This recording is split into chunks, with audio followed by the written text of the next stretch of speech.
Let's get to the papers this morning. And the Chronicle front page, JM's government swallows a bitter pill. Withdraws controversial lithium mining lease agreement from Parliament after approbating and reprobating for months. We know that this conversation has been in the news for quite some time now. And they also have OSP scares politicians. 2 NDC MPs initiate move to scrap it. And then voter demand for calm credibility propels Boama Oponfosu into spotlight. And retooling police, JM walks the talk. Daily Graphic this morning calls to scrap OSP premature. President Mahama declares demands speeding up of prosecutions. And then economy expands by 5.5% in Q3 2025. The president has assented to the COVID-19 repeal law. The Electoral Commission has set December 30 for Pandai parliamentary rerun. And then dangerous metals found in food cosmetics. More details, page number 13, Daily Graphic this morning. Great. And now the insights are this. Mahama says no as Ayariga the Fiamepo present draft bill to scrap the OSP. And SMG condemns U.S. imperialist aggression against Venezuela. And Ghana deport 3 Israelis over detention of parliamentary delegation in Tel Aviv. Right. Daily Guide this morning, Mahama abolishes COVID-19 levy. Government withdraws Barari DV Lithium agreement on the SkyTrain. Court has ordered witnesses to produce 16 emails. And one bill that has been laid in Parliament is the Okada bill. Electoral Commission says December 30 for Panda election rerun. We brought you that earlier. The New Republic, Kwebu drops bombshell, reveals scholarship fixer, MP's secret file. That will be found on page 4 later this morning. And Ghana expels 3 Israelis amid row over deportation of its nationals. Right. And that is also being carried here. The Vanguard newspaper this morning, OSP heading for another upset in NPA case. Big question, Ashanti NDC youth go berserk. NDC MP discerns on Clark over Pandai. It has the photo of Hamza Suhini, but Hamza is not an NDC MP, so Vanguard, you probably got that wrong. From one photo to the other, Daily Democrat, they have a photo of Edmond Combat, and when his name comes up, you know what we are talking about. Back on track after years of MPP mismanagement. That is according to Daily Democrat. And final funeral rite for the late Dr. Mane Boama takes place on Saturday, 13th December 2025 at Koforidua Jackson's Park. And MPA supports construction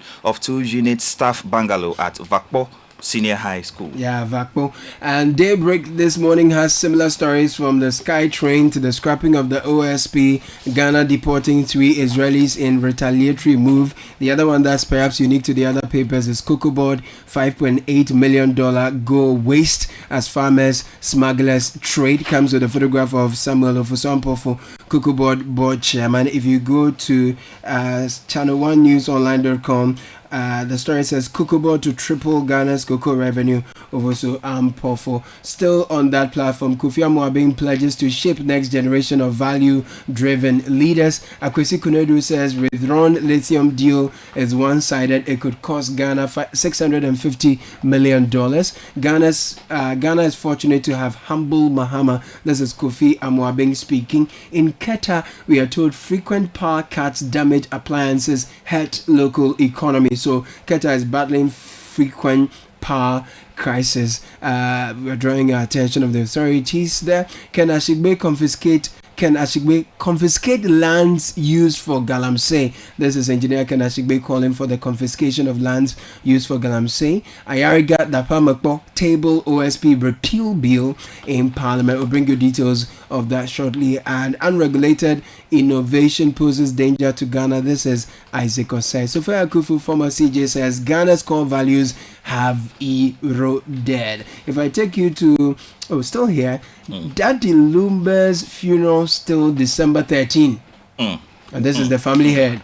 Yeah, so this weekend we are getting ready with our Brisi and Cobre. Yeah, we are going to Kumasi for a big funeral of the interestingly, legend. the Daily Democrat is also reporting that Dr. Omani Boame's funeral is also Saturday, 13th December. Fantastic. So more of major that. funerals. We're looking forward to it. Government must support credible businesses, not share money to foot soldiers. Kofi Amoabeng, CitiNewsroom.com. Calls to scrap OSP unnecessary. Transparency International adding its voice. Mohammed's humility, a rare asset to Ghana. Kofi Amoabeng once again. He was on Point of View last night, so if you missed it, please jump to our YouTube channel. You'll grab all the details there. And then, of course, Peace Council seeks more staff and improved allowances. Now, in Kaswa, 3 fathers have been arrested for alleged sexual abuse of their daughters. Sad development there. If you go to the High Street Journal this morning, the Christmas economy, how Ghanaian businesses earn up to 40% of their annual revenue in 1 month. Just in Christmas. 40% of their annual revenue in 1 month. Hopefully, it's not from Kalabule pricing, but increase, margins. Now, increased volumes. The hard truth: ruthless leadership and mindset change needed to lift Ghana from ruins. This is PK Kofi Amoabeng. Ghana's rice industry targets holiday demand with 2025 Christmas sales exhibition. And then if you go to My Joy Online, we had enormous support from the NPP base to win 2024 elections. Mustafa Bande is speaking here. And of course, they have the Ayariga Dapamekpo drafting bill to abolish OSP. Too busy fixing Akufo-Addo's mess. Bande says presidency has no time for NPP third term propaganda. And then, of course, court set January 4 to rule on Edubuahin disclosure review. 2 buildings collapsed in Morocco's Fez, killing 22 people. If I take you outside of the African jurisdiction, CNN says U.S. seizes oil tanker off Venezuelan coast, Trump says, and Ukraine presents response to U.S.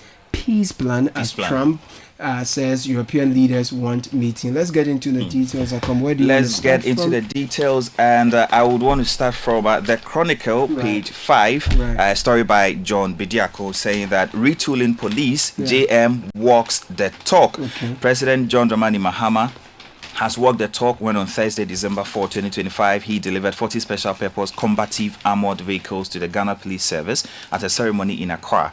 The president, who did not hide his zeal to motivate the security agencies to fight crime and render the country a safe haven for these criminals, put on a combat crash helmet as a sign of solidarity with his men and women in the security services. This particular story caught my attention because, they are the people or individuals protecting us in our day-to-day activities and all. And so if they are being read to, I think it's a good news. But I am urging the government to also look at the Ghana Fire Service, because, in the past weeks, what has been happening with fires here and there. Most often they say, we were short of fire tenders, so we had to call other stations and all. So I think government should also pay attention. Most of the tenders, we are told, are very old and weak, almost obsolete. So that's a good call that the government should turn its attention to the fire service. Very important. Congratulations. We wish the police well, and we want them to also exhibit the highest standard of professionalism as they are being retooled. Now, if you go to Daily Graphic, there are 2 stories around the presidency that I want to bring to your attention. Calls to scrap OSP premature. President Mahama declares and demands speeding up of prosecution. So Kester Abraham Crunchy reports from the Jubilee House that President John Dramani Mahama has called on the Office of the Special Prosecutor to expedite its investigations and demonstrate its relevance through tangible results. The President stated that while people were eager to see more prosecutions, it was premature to call for the closure of the office. Quote, I think it's premature to call for the closure of that office, so I think we should give them a little time. Of course, people want to see more prosecutions and more results, and so I will just urge the OSP to speed up some of these investigations and show people that the office is still very relevant. It's interesting to see where this go. Sits in light of the move by Roxy Nelson Dapamekpo and the majority leader Mahama Ayariga now presenting a bill seeking the scrapping of the office of the special prosecutor. That story, I don't know if it's in any of the papers, but it's on citynewsroom.com. I can bring you quick highlights. Mahama Yarga Dapamako draft bill to scrap OSP. So a move to scrap the office of the special prosecutor has hit Parliament as Majority Leader Mahama Yarga and Majority Chief Whip Roxy Nelson Dapamako have drafted a private members bill seeking a complete removal or repeal of the office of the Special Prosecutor Act 2017 Act 959. We do know Transparency International has added its voice. Yes, same on that. The Chronicle also has it on page 3, and I'll quickly jump to the argument with which they are making. And they say that the draft bill, which is yet to be considered by the House, proposes that the Attorney General should regain the powers of the OSP to prosecute corruption and corruption-related offences. But we do know that already Article 88 of the Constitution vests the power to institute, conduct, and discontinue criminal proceedings in the Attorney General. So basically, these are some of the arguments they are making, you know, to seek the repeal. We'll see where the chips OSP. fall with this particular round. Now, President assents to COVID-19 repeal law. I'm happy about this. You know, when you go to the restaurant, they bring you the bill and you see COVID-19. And then you see COVID-19 levy. Pain pass. Now, Kesa Abraham Kranti writes that President John Dramani Mahama yesterday assented to the COVID-19 Health Recovery Levy Repeal Act 2025, effectively scraps the 1% charge imposed on goods, services, and imports since the height of the COVID-19 pandemic. The repeal follows President Mahama's passage of the bill last month as part of government's efforts to eliminate what it has described as nuisance tax and ease the cost of living for households. So COVID-19, it gives you some background. It would be nice to know when this takes effect so we can expect not to see. We have to do a final funeral rites for the COVID-19 levy. As it and then going. yesterday, I mean, a beautiful photo was taken and was circulating all over. I mean, people are quite happy that this has been done. It's a good one. But another story that has caught my attention this morning: GM's government swallows bitter pill, withdraws controversial lithium mining lease agreement from Parliament after probating and reprobating for months. Tell me and about the story is by Richard Osu Achao, page 3 of the Chronicle. The sudden royalty posture of the governing National Democratic Congress (NDC) on the Ewoya lithium deal has opened a Pandora's box about public trust in the government as the party appears to be retreating from its long-held position. Though the controversial new contract between the government and Berari DV Ghana Limited was withdrawn from Parliament yesterday by Alhaji Yusuf Sulemana, Deputy Minister for Lands and Natural Resources and Industry, players are still worried that the government would even send such a contract to Parliament for ratification. And I'm basically saying it has caught my attention because, you know, in the past weeks there have been this back and forth with regards to government moving the royalty rate from 10% to 5%, and experts also admonishing the government to implement a gliding scale royalty rate so that no matter how so that the prices of the royalty will depend on how the market prices are internationally, because they argue that that is static. So if you put it at, let's say, 5% and then the prices increase, then it means we are losing from that end. So I think it's a good move that it has been removed for further consultations and all of that. Very important. Now, the Christmas economy, how Ghanaian businesses earn up to 40% of their annual revenue in 1 month. So Ghana's Dirty December drives up to 40% of annual business revenue, boosted by tourism, remittances, festive spending, ride-hailing, events, and informal trade, despite inflation pressure. So the Christmas economy in Ghana, fueled by festive cheer, returning diaspora, feasting, parties, and travel, has become nothing short of a financial phenomenon. December, widely known as Dirty December, has evolved from a cultural celebration into a critical economic engine that in some cases delivers what many businesses consider up to 40% of their annual revenue. Now, for retailers, beverage sellers, ride-hail drivers, event planners, and logistics firms, the month is often the difference between breaking even and turning in a profitable year. Across the country, the signs are unmistakable. According to a recent list of lucrative businesses for this season, vendors selling water, soft drinks, energy drinks expect to double or even triple their investments, and food catering stores offer quick bites at concerts, nightlife, sports, and private parties. Mobile services like equipment rentals, event transport, ride-hail, hailing are all in high demand. Of course, photographers and videographers will get their share of constant bookings for, guess what? Yeah, for photos and Weddings, wedding fashion photos and shoots, social media emphasis on events, wedding photos and all of that. So Yeah, we'll see how that goes. We'll see how all of that pans out. Yeah. Yes, sir. Let me bring you a story from the Delhi Democrat, page 2. And Interior Ministry launches comprehensive digital service portal to transform public access. And the story says the Ministry of the Interior has taken a major leap in Ghana's digital transformation agenda with the launch of a fully integrated online service portal designed to streamline key public services, enhance transparency, and eliminate long-standing bureaucratic bottlenecks. The launch, held in Accra and led by the Minister for the Interior, Honorable Muntaka Mohammed Mubarak, comes just 3 weeks after the ministry rolled out a centralized e-recruitment portal for the security services. The earlier initiative successfully digitized recruitment for the Ghana Police Service, the Ghana National Fire Service, the Ghana Prison Service, and the Ghana Immigration Service, ushering in transparency, real-time tracking, and fairer processes across the sector.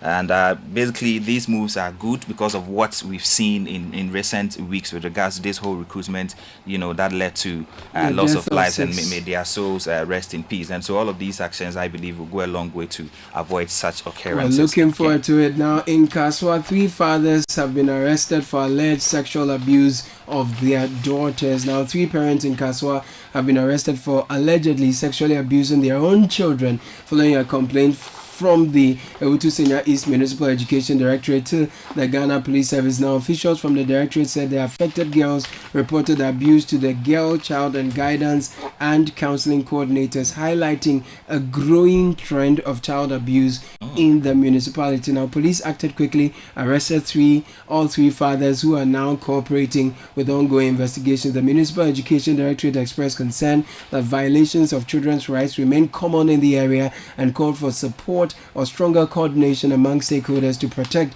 vulnerable children. So the directorate also pointed out that the Commission on Human Rights and Administrative Justice charge, despite having 16 regional and 182 district offices across the country, does not yet have an office in Ewutu Senya East, leaving many victims without easy access to support. So this is a call for Shraj to turn its attention to the Ewutu Senya East municipality. And then, of course, more education needs to go down in the area.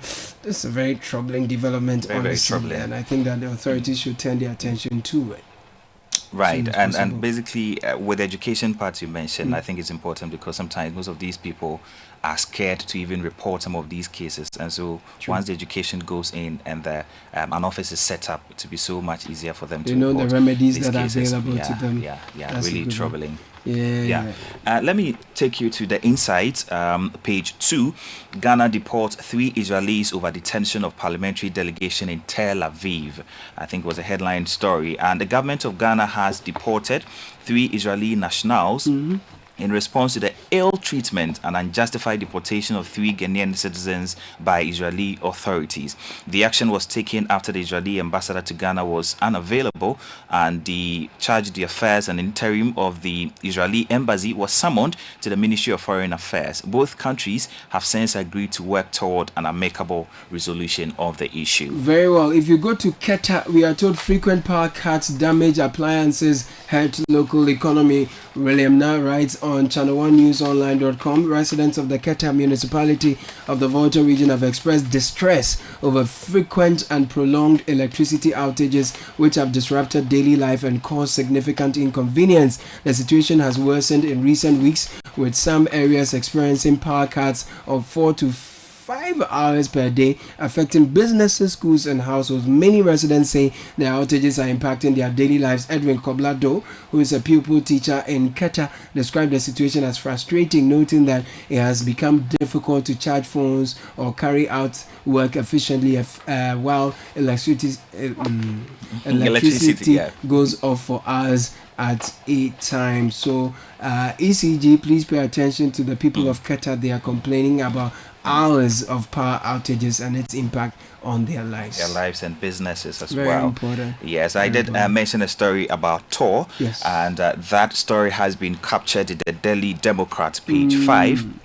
And the story says, tour back on track after years of NPP, quote-unquote, mismanagement.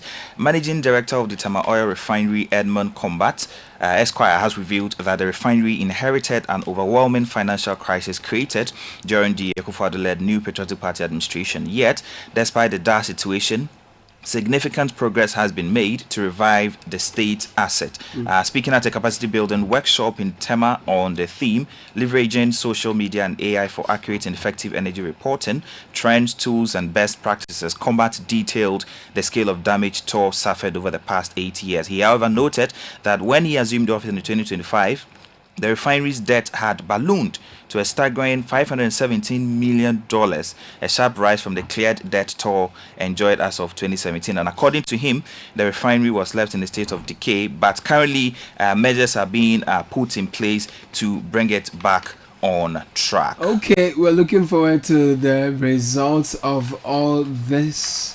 If you come back to ChannelOneNewsOnline.com, Daddy Lumba's funeral still December 13, family head says. So, Ebusia Penny Kofi Owusu, family head of legendary high life musician Charles Kojo Fosu, popularly known as Daddy Lumba, has urged the public to ignore reports suggesting a change in the funeral date. Speaking on Wednesday, December 10, 2025, he confirmed that the funeral will take place on Saturday, December 13, 2025 in Kumasi as scheduled by the traditional leaders. Quote, "We have not changed any date. The funeral will take place on December 13 as announced," he said, addressing confusion caused by conflicting reports, including billboards incorrectly citing March 12, 2026. Different dates. Charlie, Ebuzabeni also expressed concern over the controversy surrounding the arrangement, stressing that the event is simply a burial ceremony, not a matter of property distribution. He described the disputes as unnecessary and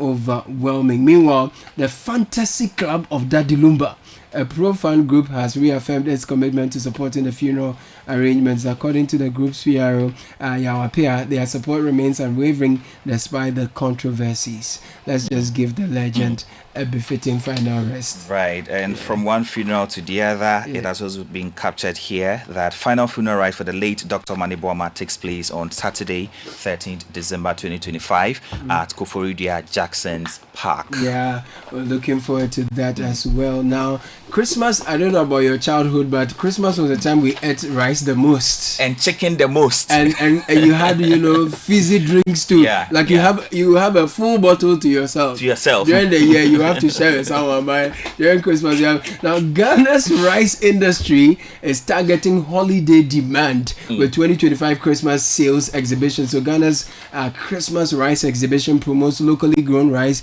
boosting festive sales and rural incomes as well as food security. Experts urge bold action to transform Ghana into rice exporting nation. This is on the High Street Journal. Families across Ghana prepare for the festive season. Rice farmers are getting ready to.